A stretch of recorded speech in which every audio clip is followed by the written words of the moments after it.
The flight context: the fleet returns to the skies after long months grounded. In May 2020, the Lahore-Karachi route was no longer as bustling as before. The pandemic had choked flight schedules around the world, and Pakistan was no exception. The entire PIA crew had just been recalled after a long time grounded. The aircraft had been parked for weeks under the sun, while pilots and technicians were trying to reacclimate to an operational rhythm that had been disrupted. The atmosphere felt as though everyone knew they were stepping back into the workflow, but that workflow wasn't truly smooth yet. The Airbus A320 of Flight 8303 had served for nearly 16 years. Not too old by industry standards, but old enough to demand careful maintenance and strict procedures when returning after a period of inactivity. In aviation, any interruption, whether short or long, can cause a pilot to lose the inherent smoothness in their maneuvers. It's not a loss of skill, but a loss of that familiar rhythm insiders call the feel of the airplane. This demands higher focus, especially when resuming operations after the pandemic season. The air traffic control team that day was also operating with limited manpower. The entire system, from the ground to the cockpit, had to operate in a context no one had experienced before. Planes flew less, shifts were sparser, and every department was trying to fill the gaps left by months of suspension. This is the foundation of the whole story. A normal commercial flight on a familiar A320, but operated in an environment that was no longer stable. It wasn't a sudden failure, nor extreme weather, but the prolonged interruption in the system that weakened the links that seemed so solid. And when those links were stretched simultaneously, the inevitable happened. The crew and the gaps in the cockpit. Looking at the context of that flight, one cannot ignore the human factor, the element that always dictates the operational rhythm of any cockpit. The captain, with many years of flying, possessed experience that commanded respect. However, accompanying that was a record not entirely spotless. There had been controversies regarding psychological evaluations and a history of executing unstable approaches. In this profession, that isn't a black mark, but a reminder that no one is immune to errors, even the head of the flight crew. Beside him was a much younger first officer. His flight hours weren't too low, but not substantial enough to be ready for peer-to-peer dialogue in every situation.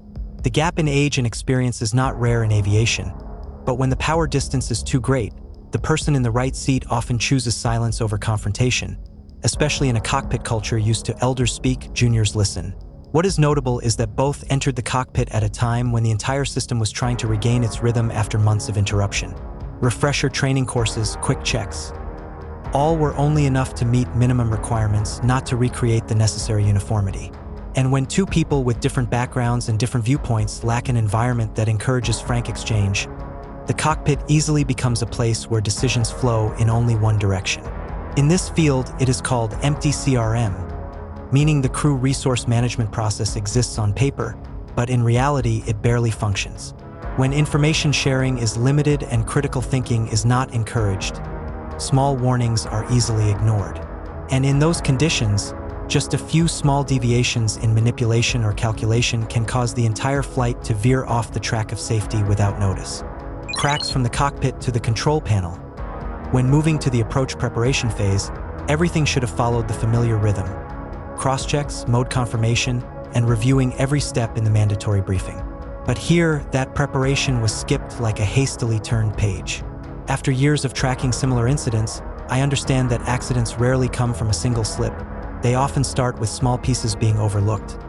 And on this flight, the critical piece was the failure to perform the approach briefing according to standards. In many flight crews, a briefing is not just a formality. It is like a team huddle before a match. Each person confirms their role, steps are clearly understood, and potential risks are stated outright so no one enters the approach phase with a vague mind. But when that huddle disappears, synchronization vanishes with it. Both pilots entered the most critical phase of the flight without a shared picture. That lack of tightness led to the second error, changing modes on the navigation system and altering targets on the FMC/FMS without a cross-check. These systems work very logically, but also very bluntly. If you don't speak clearly, it will understand in its own way. When the flight path was changed to direct Mach-Lee, but the holding configuration was not updated, the computer immediately recalculated the distance and descent point based on a route the crew did not have in mind. That was when the aircraft and the humans were no longer speaking the same language. They thought they were flying one script, while the system operated on another, and no one realized the misalignment was growing. When approaching an airport always demands high precision, the smallest misalignment is enough to turn into a major problem. And here, it opened up a tangled chain that investigators later spent months unraveling. That is why the industry always reiterates: procedure is not a nuisance. Procedure is the last line of defense. When that line is skipped, any system, no matter how modern, can lead a flight into a dark corner no one wants. Dangerous silence on the frequency. After skipping the briefing and operating the navigation system out of sync, the flight entered a new turn, this time on the communication waves. In the industry, inputting the wrong frequency isn't rare, but it is always a red flag because it immediately cuts the sole bridge between the cockpit and the ground. Here, that error caused the aircraft to go silent on the main frequency for a few minutes, a short silence on paper but long enough to create significant confusion for both sides. Hearing no response, the controller was forced to call on the emergency frequency, a step only used when it is truly necessary to pull a flight back onto the right track. But by the time the signal got through, the aircraft had exceeded the standard altitude. The Mockley waypoint, which should have been crossed at about 3,000 feet, was crossed at nearly 10,000. That discrepancy wasn't just a number. It meant the plane was sliding out of the approach funnel the airport had drawn. What was more worrying was that reminders from the ground were not handled with the urgency the situation demanded, partly because they were busy managing the cockpit, partly because they believed they could still catch up with the flight path. But in approach, belief cannot replace control. When you are at the wrong altitude, wrong position, and slow to respond, every passing second pulls you further from the safe route. This was the moment where three lines broke: humans, procedure, and system, and began to intersect into a knot. A small deviation in communication caused the crew to lose track of their true position, and when they returned to the exchange with the ground, everything had drifted a long way off. In aviation, positional deviation is correctable, but accumulated deviation, unnoticed at the right time, is always the dark space leading to consequences no one wants to repeat. The technical breaking point in the approach phase. Just as the aircraft escaped the frequency silence and returned to the approach trajectory, another problem opened up, this time coming from how they chose to descend. At an altitude still too high compared to the standard, the first officer switched to open descent mode and pulled the speed brake to drop quickly. This is a familiar choice when needing to catch up with the path, but it always carries risk. Speed drops fast, the plane is hard to keep stable, and the pilot must handle many things at once in a context where everything was already delayed. The captain canceled the hold, making every descent step even more rushed. The decisive turning point appeared when one of them armed the approach mode even though the plane was still too high. By doing so, they inadvertently let the system capture a false glide slope signal, what technicians call a phantom glide slope, appearing when the real signal is distorted or reflected. For a layperson, imagine it like following a guiding light, but that light is from a window somewhere, not the entrance to the track. When the system locked onto the wrong signal, the aircraft began to dive at an extremely steep angle, completely outside any stable approach standards. Speed fluctuated wildly, and the approach path deviated completely from the safety corridor. In those moments, the cockpit was essentially struggling with a plane that was misunderstanding its mission and chasing a ghost path. This was the moment that most clearly blended substandard technical decisions, time pressure, and the accumulated misalignment from previous steps. A small error at a sensitive moment turned the automatic system into a counterforce. And when you let the plane drift along a slope that doesn't belong to it, the entire approach instantly turns into a problem with no exit if not stopped in time. The chain of collapse during the belly landing.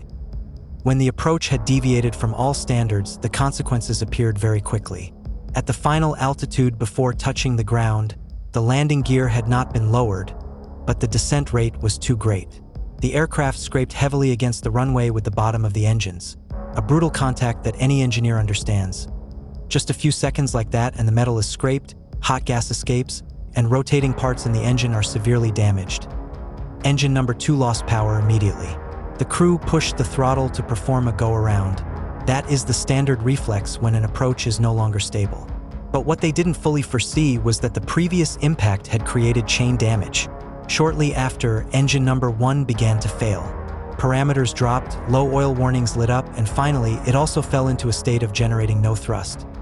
When both engines lost power, all electrical systems dependent on thrust also shut down one by one, bringing a barrage of warnings on the control panel. Amidst that vortex, the decision to lower the gear was made to prepare for another touchdown. But lowering the gear when the engines had already lost thrust inadvertently added drag, making the plane, which was already struggling to hold onto every meter of altitude, become as heavy as if it were dragging a metal door behind it. The flight range decreased faster than they could compensate. This was the stage where accumulated errors no longer stood alone. A substandard touch led to mechanical failure. Mechanical failure led to system loss. System loss led to difficult decisions in a situation with few options left. Once this chain started, the aircraft no longer functioned as a stable machine but like a device shutting down layer by layer, leaving the crew to struggle in a sky too low to fix things and too late to start over. The final drop and exposed loopholes. When both engines no longer generated thrust and the aircraft was suspended only by inertia, everything came to an end very quickly. Speed dropped below the necessary threshold, and the warning system flared up like a cold reminder. The plane no longer had enough power to keep itself in the air. With the remaining altitude too thin, the crew had only seconds to maneuver, but the trajectory had now drifted off any approach path. The aircraft gradually banked and crashed into a residential area just over a kilometer from the runway, a distance that, for a commercial flight, is almost just the final step before a safe landing, but in this context became the impact point of a prolonged chain of errors. Only 2 people survived out of nearly 100 on board, a number sufficient to say this incident was no longer within the scope of a single personal error or a solitary technical malfunction. When the investigation was opened, people successively saw irregularities that had existed silently beforehand. Skipping standard procedures, undisciplined cockpit operations, decisions not following the manual, and even physiological factors due to fasting during Ramadan, though only a secondary factor, it still showed a working environment that wasn't properly controlled. Investigators also discovered a more serious problem. Many licenses within the airline were substandard, with some even suspected of being invalid. This triggered a series of strong measures from authorities, including putting the airline on the restriction list of many major markets and forcing a review of the entire training and monitoring system. This accident is not just the story of one flight. It shows that when safety culture is taken lightly, even the smallest holes can merge into a chain of cracks that cannot be salvaged. And for the aviation industry, where every decision is built on the lessons of old mistakes, this is a reminder that discipline and consistency are never things that can be compromised.